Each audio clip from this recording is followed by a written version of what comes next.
From time immemorial, choosing a leader, be it president, governor, a local government chairman, and even a traditional ruler has not always been easy. Human beings are always very difficult to satisfy, and most times they do not know what they want. These are times we often reflect on their choice for these positions of leadership.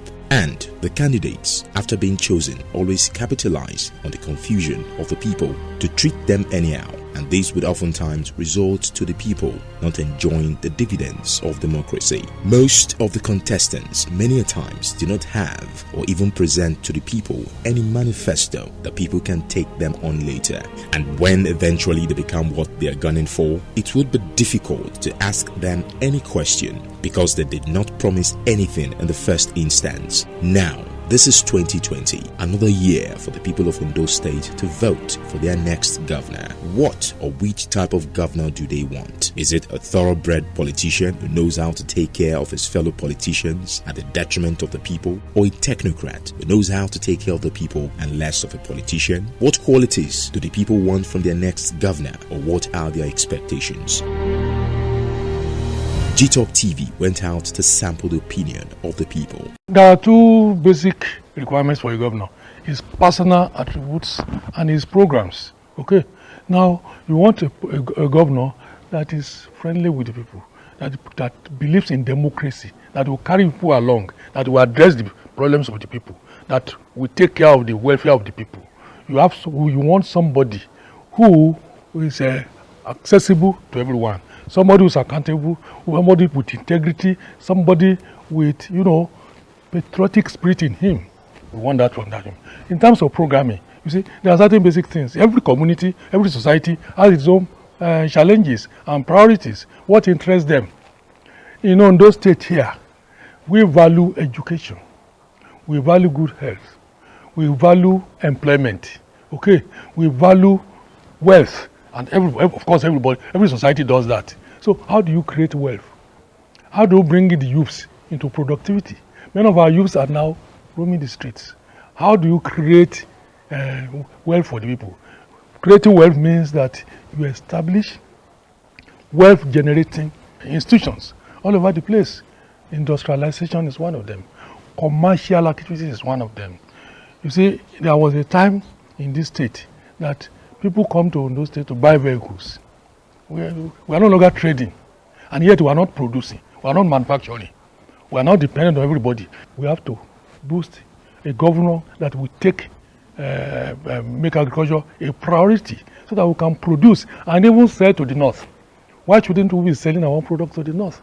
Okay, our cocoa industry is virtually bad. They are dead.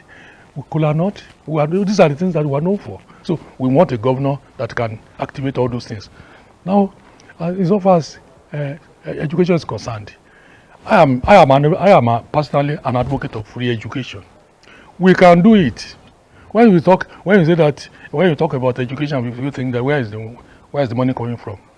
We can do it.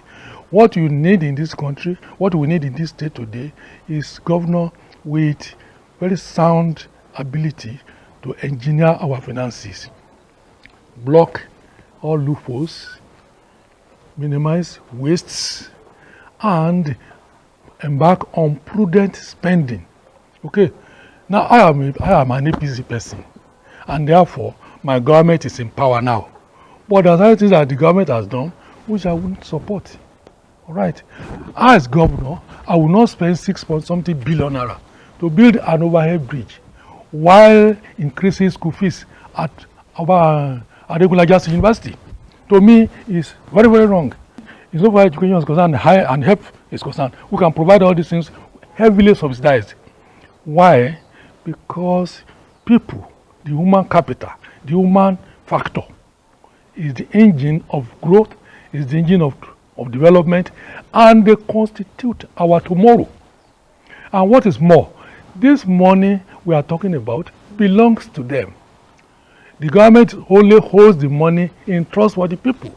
It is people's money. So you cannot have your own money and allow your child to be out of school. Can you put your money in the bank or say that you have other things to do while your children are roaming the streets and they won't go to school? So the first thing is that we must keep our children in school at all costs because the money belongs to them. We must make our women, the vulnerable sector, healthy. We must support them to be healthy. The pregnant women, the children between from birth to age 5, then our senior citizens. We should not make it difficult for them to be alive, to be healthy, to grow. Okay, so we need a governor who will give all these things priority. Now let me tell you, we have a lot of raw materials in this state. I'm not talking of all these gigantic mineral things that can create small industries. I want a governor who will take 200 million naira to establish an industry to bottle our palm wine. Okay, we have our own wine. Why should we be drinking red wine, whatever you call them, white wine, yellow wine, when we have our own palm wine untapped? Okay, this is money lie down there. We can package our own fish from the riverine areas and package them and begin to export them. All right, we can commercialize our puru. We can commercialize, our cassava, our yam. We produce them into powders. So all these things are small industries that can be created, and we call them cottage industries. We should have cottage industries all over the state based on the agricultural resources and other resources available in each area. And that's the kind of governor I want. I am like every other Nigerian, particularly a citizen of this state, praying. My prayer is based on quite a lot of things, but one of them is this, that whoever is voted in as the governor of this state is human educated. I have a reason for using those two words. Human educated in the sense that he will realize that being the governor is not a passport to his personal status of unbounded wealth. Being a governor who's been voted in, we know him or expect from him a standard of understanding that we have given to him the commonwealth of all of us, not because he comes from any particular party, but because he's human educated enough to understand two things: a responsibility to be a human being in the discharge of his duties to us as citizens who have voted him into managing our commonwealth. The general experience we have in the country and in the state is generally politicians are not to be trusted. We can't vote for anybody else but a politician. So how come they cannot ride above our general distrust of them? Why do we distrust them? For when they get into the office, they generally forget the promises they've made to us. They generally forget that they have a responsibility, not just to themselves as human beings, but to us, the community that have put them there, and that they make a statement that every Nigerian, every citizen of the state is therefore a thief, for it is primus inter pares, first amongst equals. And I don't want to believe that I'm a thief. I don't act like one. And I'm looking forward to seeing a governor who will not be a thief, who will not be interested in nepotism, who will be interested in seeing that I can ride on a fairly good road. He can do everything in the first term or in whatever term he is given, but he can attempt to make the commonwealth of this state our commonwealth, not his personal commonwealth. The quality of leadership we should see without prejudice should be a function of where we are coming from. It's a function of the power in the hand of the electorate to vote, to determine who lead them, to determine who they give their 4-4-year mandate, because in line with the Constitution, it's been prescribed by constitutions that at every 4 years we have our election, whether at the House of Assembly, whether at the House of Rep, Senate, Governor, and President. But 20 years have gone by in an election, in this country and with reference to Ondo State. We have seen 4 different governors now from different zones across the state. And we have seen each of them displaying their leadership, ability, capacity, and compassion, because that's critical. And so much has gone into our democracy, no doubt about it. But in reality, we are still far from where we should be. The reason being that the problem is not only with the leadership, it's with both the followership and the leadership, but largely to the leadership. Because the primary reason for leadership to emerge, it is to provide direction. It is to garnish. It is to harmonize the resources, human and natural endowment in Ondo State, to provide leadership, to provide purposeful and visionary, leadership for our people, to take us from where we are to where we should be in line with the people's aspiration and desire and expectation. And that's why the Bible says, when the righteous are on the throne, the people rejoice. But when you look at it clinically, how far we have come, what we are doing, what we are not doing, as much as we blame the leaders, more often than not, the followership too should be blamed, because 20 solid years is enough for us to be able to have a balance by now. But you discover that in developed climate, when the leadership are not delivering their deliverable, when they fail to look back to their promises and their manifestos, it is the power now, the onus is on the electorate to actually change button for the better. And so power belongs unto them, and in line with our constitution, every 4 years you have an opportunity either to change or to promote. You understand what I'm saying? But we have seen over the years that what we do every 4 years is that people see that season or period as a momentum for harvest, a momentum to Iboko Sebe, a momentum for them to be given S Naira, S this or that, and then they go back to bed for the next 4 years. For instance, those who probably bring money from wherever, whether they borrow, whether they lend and all that, and they come to buy your mandate, and they come to buy your future. And when they get there, they don't look back. You can't blame them much. So clinically dimensioning now, the 20 years of our election has come. This is the reality we are today.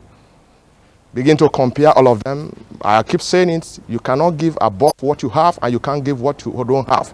So on the basis of it, the 4 governors that we have seen, each of them has given according to their capacity, they have given according to their character, they have given according to their courage, they have given according to their capacity, they have given according to their compassion.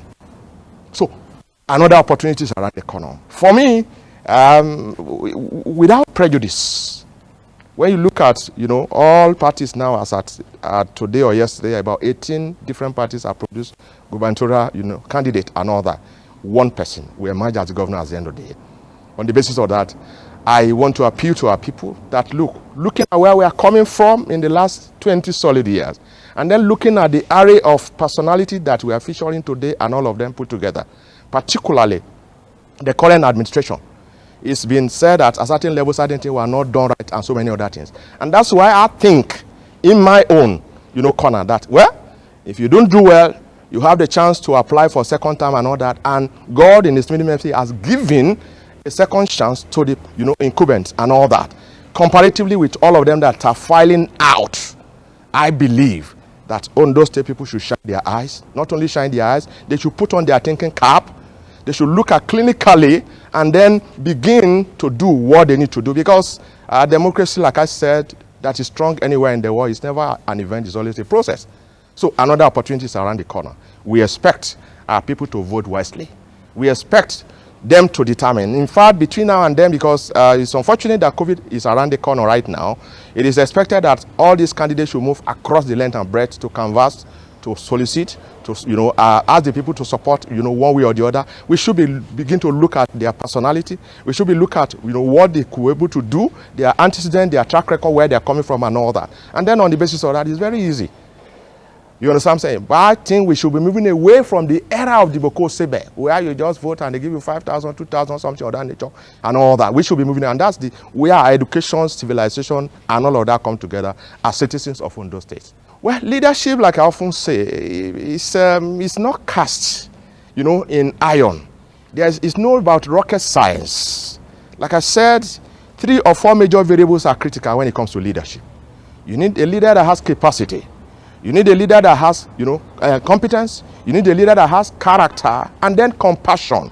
When these four variables are combined together, oh, of course, things will move faster than you can expect. So I think on the basis of these four, we should begin to look at each of them, you know, and then on the basis of that, we should settle for the best among them.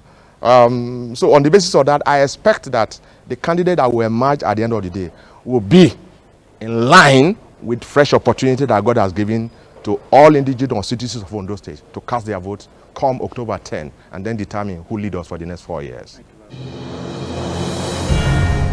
In Ondo State, we should be looking for a God-fearing, because that's the basic thing, the first thing, a God-fearing person who is ready to serve, and not to be served. A diligent governor, a governor that will be responsive to the needs and the needs of the society, the immediate needs of the society. We need a governor that will be based within the state, that will be fully committed to the developmental needs of the state. My expectation of the governor come October 2010, October, in the state, is that kind of person that is ready to rule Ondo State with set rules and regulations and master plan. Because when you don't have a master plan or a development plan, you do things haphazardly. And for many years, since 1976, we have embarked on many haphazard developments, which is leading to wastage. In this time when we are talking about optimal use of resources, I need a government that will take cognizance of the fact that we must make plans before we act. To be specific, as a town planner, I want a governor that will be interested in preparing the master plan for the major cities in Ondo State: Akure, Ondo, Ore, Ikare, and so on. I want a governor that will think about the fact that we can take advantage of tourism. Ondo State as one of the most peaceful states in the country. They take advantage of this and develop what I would call an artificial lake in Akure, which is possible. The roots are there, the watershed is there. You know, I need a governor who will take advantage of developing in Dore Hills by just bringing in cable cars, just like we have in Table Mountain in Cape Town in South Africa. I want a governor that will not be myopic in terms of infrastructural development. I want a governor who will link all the rural roads in Ondo State in such a way that it will become an integrated road network, such that our goods that are in the villages will not be wasted. I need a governor who will take into cognizance of professionals in terms of what he's doing. I need a governor that will genuinely promote what I would call commerce and industry, genuinely, because we can take advantage of the space between Akure and Ogbese to have an industrial village. I need a governor who, in his thinking and plans, will work within 4 years to transform Ondo State to a state that will be envy of other states in this country. We need a governor who will be listening to people, who will feel the pulse of the people and take pragmatic steps to bring us to that of Dubai. It is possible. Other states are making progress, and I think we can do so in Ondo State. So the kind of governor that we need in October 2010 is that governor who will not be doing things haphazardly, who will promote businesses, especially small-scale businesses. Because we have seen that when we devote a lot of time for the big industry, they don't come. There's no amount of money you go and spend abroad that you want to look for investors. We are the investors that will develop our state. So we need a governor who will take special interest in development of small-scale industries within Ondo State. And I can tell you that 4 years after, Ondo State will be a better place for it. You have listened to the people and their yearnings. Will they get what they want? Are the contestants ready to listen to the people? Will financial inducement allow the people to stick to what they really want? Only time and results of the next gubernatorial election in Ondo State will answer these and many other questions.